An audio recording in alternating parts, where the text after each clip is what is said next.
એટલે આજુ આવી લાલુ. હે ગાઈસ, તો આજે આપણે મમ્મી માટે સરપ્રાઈઝ લઈને આવ્યા છીએ. ચલો જોઈએ મમ્મીનો રિએક્શન. મમ્મી ક્યાં છે? શું કરે છે? ગુડ મોર્નિંગ, જય શ્રી કૃષ્ણ. Good morning. જો હું તારા માટે શું લઈને આવી? શું લઈને આયા? જો ઓહો, ટેડી બેર.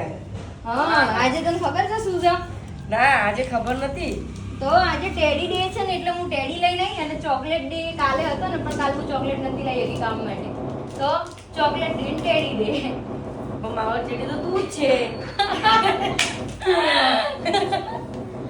હું તારો ટેડી છું?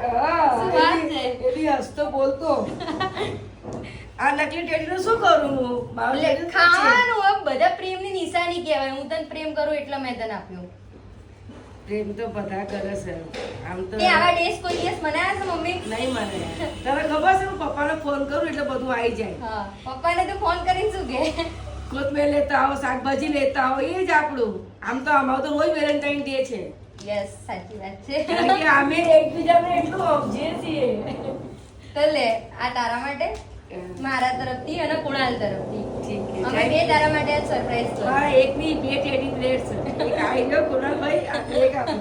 બસ તો બોલતો તું છો વધારે. કારણ કે કુણાલભાઈ તો એમના કામમાં વ્યસ્ત હોય છે. જોબ ને બધું જાય એટલે હા. એટલો ટાઈમ ના હોય. એમાં જો ટાઈમ નહીં તો પડે એ પણ મારા હેપી માટે. Teddy day and happy chocolate day. કાલ ચોકલેટ લાવવાનું ભૂલી ગઈ હતી, તો આજે મેં કીધું મૂન કુણાલ જઈને લેતા આવીએ, સરપ્રાઈઝ આપીએ તને.